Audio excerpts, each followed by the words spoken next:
Yes, I will tell you how you can get a free electric car, but no, it is not just going to magically show up on your driveway while you're drinking beer or watching television. You will have to work for it. However, there is a plan here, there is a recipe, and I will have someone who's done this before share it with us. As a matter of fact, you might remember him. His name is David Murray. He was on this channel a few months ago, but he is also a creator and a host of a very popular YouTube channel with over 1 million subscribers called The 8-Bit Guy.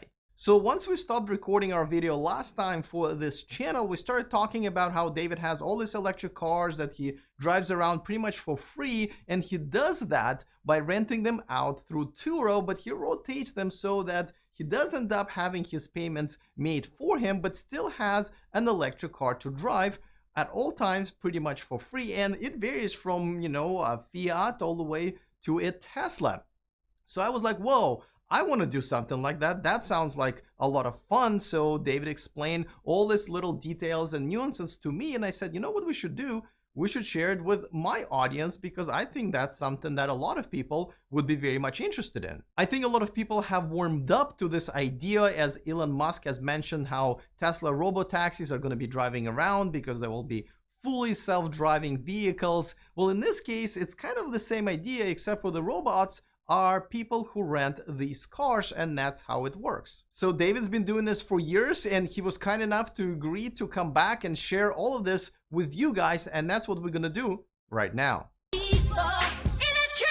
Welcome to E4 Electric, your number one source of electric car scoop. If this is your first time here and you are interested in everything that's going on in the world of electric cars, go ahead and click on the subscribe button and the bell notification icon so you don't miss anything moving forward. Alright, before I bring David in, a quick reminder that this video and this channel is sponsored by Evanex, the Tesla community's accessory store. Use E4 Electric as a discount code for all of your purchases over $100. With that out of the way, here's my conversation with David about how to get a free electric car. All right, David, welcome back. Thanks for coming back. And today I wanted to have a conversation that me and you had after we turned our cameras off, when you were on the channel previously. And it's the fact that you have a few electric cars that you rent out on Turo. And I realized that, you know how Elon Musk was saying how you can have essentially a car that's got this autonomous driving thing that's going to be worth 200,000 because it will go and do Uber stuff. Well, you kind of have that going on for yourself, even though they're not self-driving. Tell us a little bit about what Turo is, just in case if people don't know, and then what is it that you do with how many cars, electric cars that you have? Okay, so Turo is I kind of compare it a little bit to like Airbnb or something like that, only for cars. So people just it's kind of like a in the gig economy, it's a way that you rent a car through a person rather than a large company like Enterprise or Avis or something like that.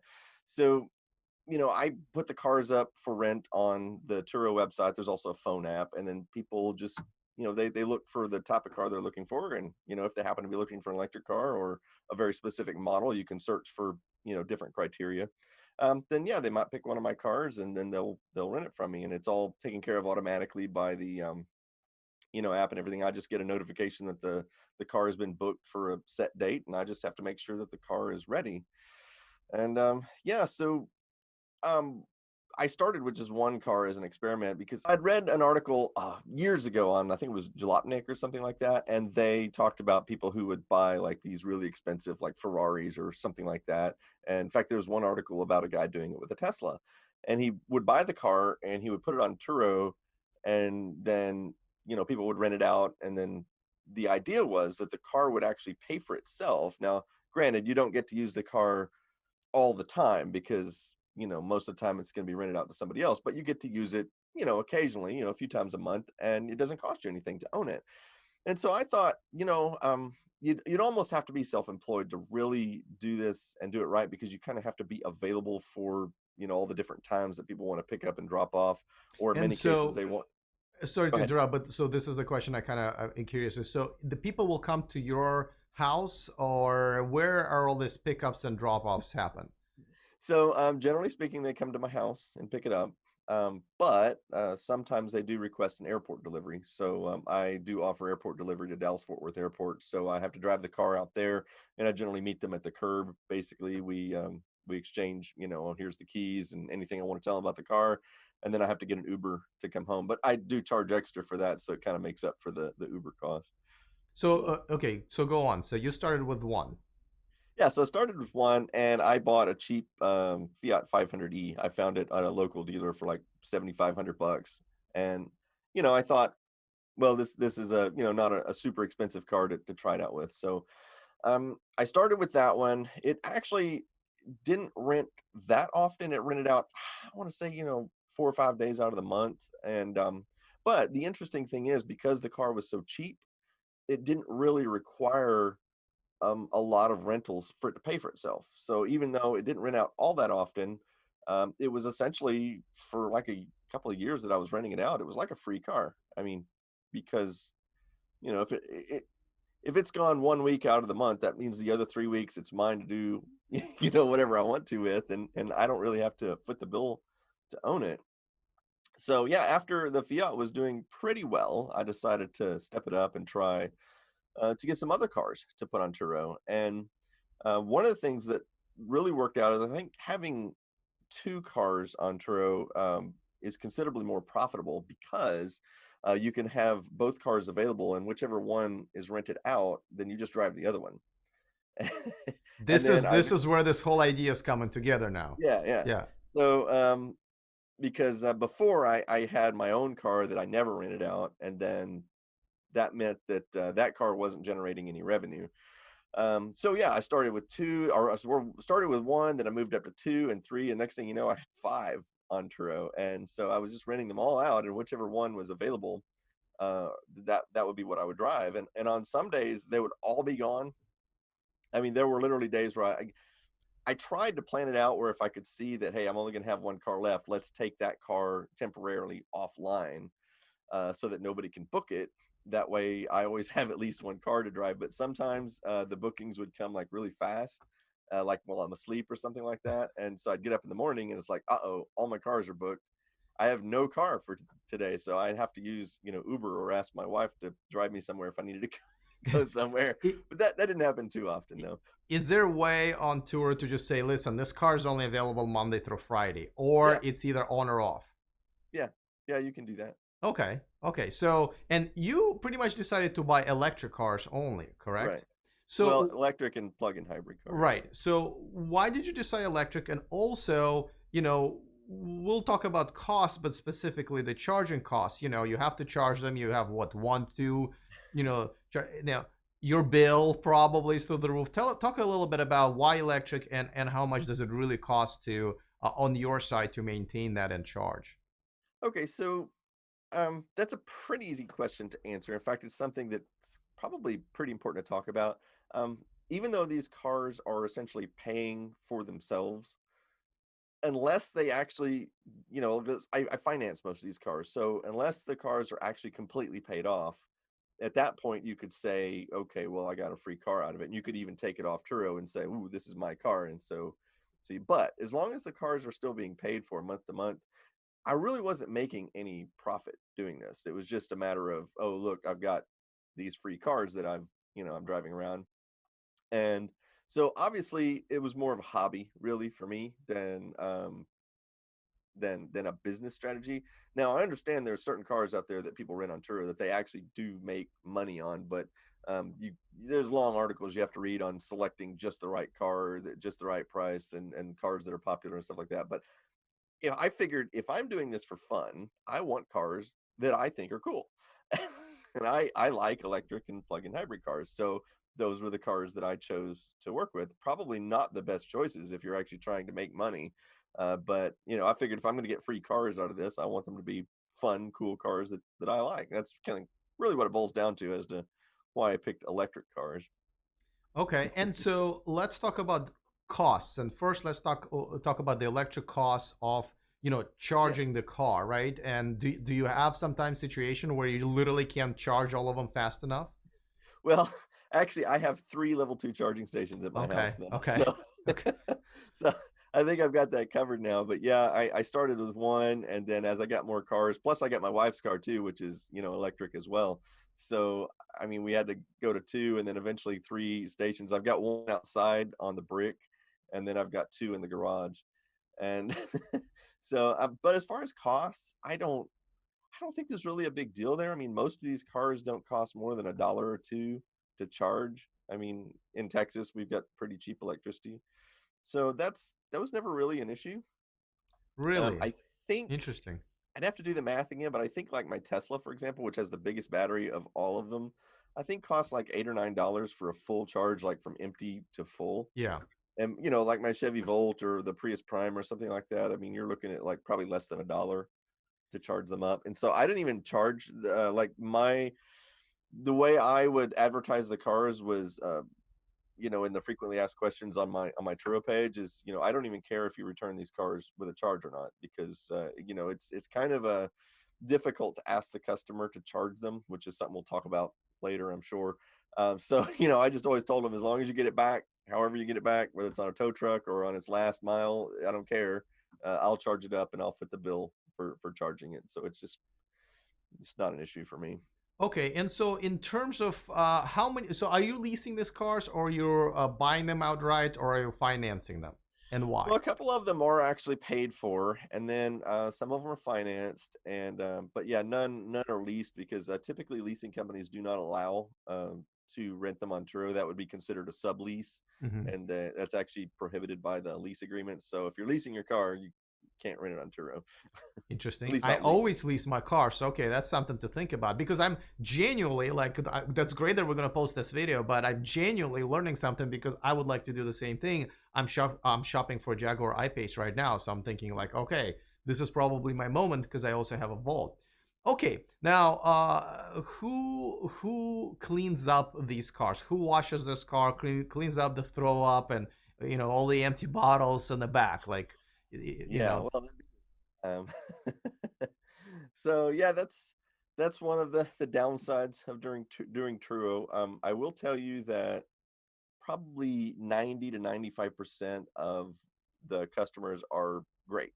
Okay. But as we all know, with things in this world, when you always say this is why we can't have nice things, it's always like that 5% that cause all the trouble. So yes, I've absolutely been extremely irritated in many occasions where I would rent out a car for one day.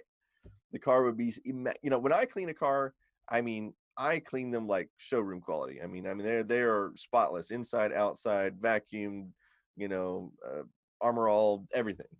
That's how I clean a car.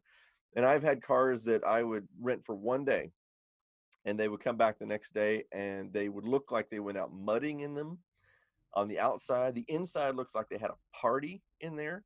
Like it looks like they sneezed spaghetti and noodles all over the dash and the inside of the windshield, and there's like fingerprints and food smeared all over the windshields and the backs of the seats. And I think some of it was toddlers that they had in the car. But yeah, and it took me like 4 or 5 hours to clean that car on several occasions, Wow. and then And come back like that. do you charge? Is there a way to charge for cleaning costs? Is that built in? And can you charge for like excessive dirt where you do have to spend hours cleaning, which I So can't imagine being fun. you can. There are, you can put that in your agreement on Turo. I have never done that except in one occasion where a guy smoked in my BMW i3, and he had it for like a week, and he smoked in it like I think pretty much every day. And even though that was something that was prohibited by the agreement, something I even told every person when I'd hand them the keys, I'd go over like a little list of rules, and no smoking in the car was like one of those rules. Yeah, this guy did, and it took me about a week to get the smoke smell out of that car. I had to, put an ozone generator in there. I poured baking soda like all over the carpets and the Wow. seats, and ran, and just all the tricks that you have to do to get the smoke smell out. But it took like a week to get it clean and get that out. I charged that guy like I think $200 Wow. uh, for Okay. it. So now your customers, do they specifically seek out an electric car? And if so, what are their reasons? Okay, so that is an interesting question, one that I don't even have a full answer for. So some of them, absolutely, they're looking for an electric car. Some of them, I think they're looking for an economical car, and it just pops up. And one of the problems that I've had many times is people will actually show up and not know the car is electric. I cannot count. I mean, it must be at least a dozen times where customer shows up, I hand them the keys, I start talking a little bit about the car, and then I open the charge port and I show them where the 120-volt charging cable is, and they look at that and they're like, "What do I need that for?" What you know? Wow. Okay. And, it's amazing to think that they could not know that they were renting an electric car because it's all over the Turo page that I created. And in fact, one of the things I try to do to help eliminate this problem was the main photo that you show, like the first big photo that shows up, shows the charging cable plugged into the car. I always pick that angle, hoping that it will Yeah. jingle something in their brain to let them know that it's electric. And then, of course, the very first sentence in the description is, "This car is electric. It does not run on gas. It needs to be plugged in." And despite that, I must have had at least 20, 30 people show up over the course of the last few years who didn't realize they were renting an electric car. And then a lot of them wind up canceling, which is a problem because with Turo, whoever cancels gets charged $50, because they don't want either side canceling. They want them. So I'm not going to cancel it because I didn't make the mistake. Right. So I usually make them call customer service, and they'll gripe about it a little bit, and then usually they'll Turo will call me and like, "Is it okay if we cancel this guy's reservation?" I'm like, "That's fine," because I don't want him taking the car anyways. Yeah. Uh, So that brings another question. Okay, so how long on average do people rent it? Because if it's one day and you have something that has 150 to 100 miles, they don't need to know that it's electric, right? So what is the average number of days that an average customer rents it out from you? so it really depends on the car. Um, so that's where things get really interesting. So my Prius Prime, for example, is one of the best cars I've ever put on Turo. It would rent out typically a minimum of a week. Um, I had at least 3 or 4 customers rent it for more than 2 months at a time. Wow. I have had one guy rented it for 3 months. So he came, he picked it up one day. I didn't see the car again for 3 months until he brought it back. And so those are the best because they don't require very much work, right? I don't Now, have do to you you know have to give them discount because they're renting for a longer period of time, or is just per day and Well, that's you how don't it is? have to, but you can configure Turo to add in discounts for renting longer than, Okay. certain amount of time. So Yeah, I have a weekly and a monthly discount on my cars. got it. So in those cases, yeah, it's not a big deal. Car comes home, I wash it, and it goes back. I'll drive it for a week or two until the next person rents it, and then I won't see it again for another few months. My Tesla Model 3, on the other hand, has been one of the worst cars for Turo, and a lot of people are surprised to hear that because everybody that rents it for one day. I see. That's right. It's a little bit of an expensive car. Currently, I think the price is like $89 a day or something like that. And so they'll rent it for one day for like some kind of special occasion, like a date night. I've had people say it was gonna for I think 2 or 3 weddings. I think have rented the car for like the bride and groom getaway car Yeah. type thing. I've had several people say, "Oh, I'm taking my girlfriend out on date night, and so I'm coming to rent this fancy car or whatever." And but they just rent it for one day, and so I have to get it all ready and cleaned up and everything, and then they bring it back next day and I got to clean it up all again. So and it only rents out like 4 or 5 days out of the month, usually on the weekends. Almost always Friday or Saturday are the days that people rent the Tesla.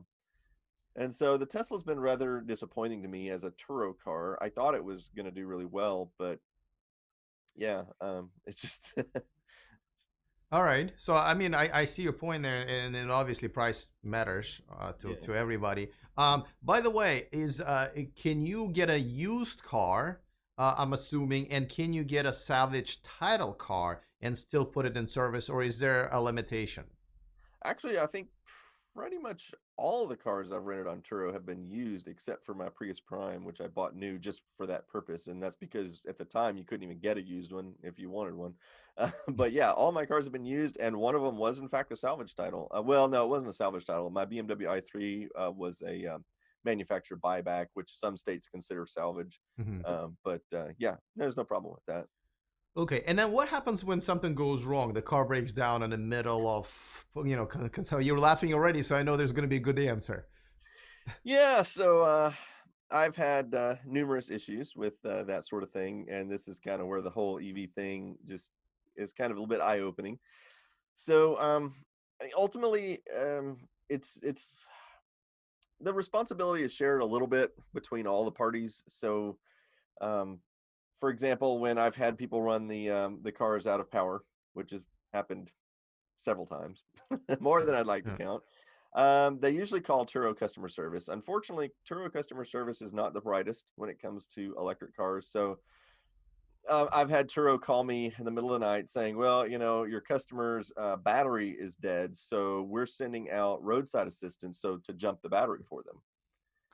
Wow. And and of course, generally by this point, I've already gotten a text or call from the customer, so I know that the battery that has run out is the traction battery. It's not the it's not the Right. 12-volt battery. Yeah. So I have to explain this to Turo customer service. I'm like, look, don't send the roadside assistance. There's nothing they can do. They're going to need a tow truck. That's Yeah. that's Yeah. basically what it boils down to. And you And have to. so So the does it mean? customer. Sorry to interrupt. Does it mean that you have to keep your phone on 24/7 no matter what, or can you sleep peacefully sometimes? Well, I generally keep the phone available because I want to know if there's a problem. And I work from home, so it's not like I got to get up and go to work in the morning or something like that. So I can sleep in if I have to get up in the middle of the night and go deal with something. Um, Okay. so All right, so now we come to the final question, and that's what this really video is all about is, how many electric cars would you need to have in your rotation in order to always have one of them, free for you to drive and essentially pay nothing for anything, including the expenses of charging and changing tires and all of that stuff. that's really going to depend a lot on the car you pick and whether or not that car rents out well. And Let's say mixture, right? So, like, mm, I'm sure there's at least two. I'm assuming the answer would be, yeah, and if we start with, Tesla and maybe a Prius Prime, like, and then mix the average ones yeah. in there as well. So I think that obviously you're right. A minimum of two is going to be required. But I think probably like four is where you need to be to basically have. I wouldn't say you would have no car payments, but you wouldn't you wouldn't be paying those car payments yourself. You could be paying those car payments with the money that comes from Turo. Right, I right. think if all four cars rented out at least moderately well, then you could get away with basically always having a car available and not having to pay for any of them. Yeah. And that's how it's done. I'm strongly considering doing just this. If you are as well, let me know in the comment section. I hope none of you guys are in Sacramento area, though some competition could be good. And by the way, we also filmed another video with David right after this one because he had so many stories about customers coming in and didn't realize that these cars were electric and ended up walking away or having a really hard time driving these cars. And we came up with a lot of good theories why the adaptation of electric cars is not going as fast as we all would prefer. So that video is going to come out in about a month, so don't forget to subscribe to this channel. Looking forward to all of your comments for this video. Other than that, see you guys next time, and remember to stay charged.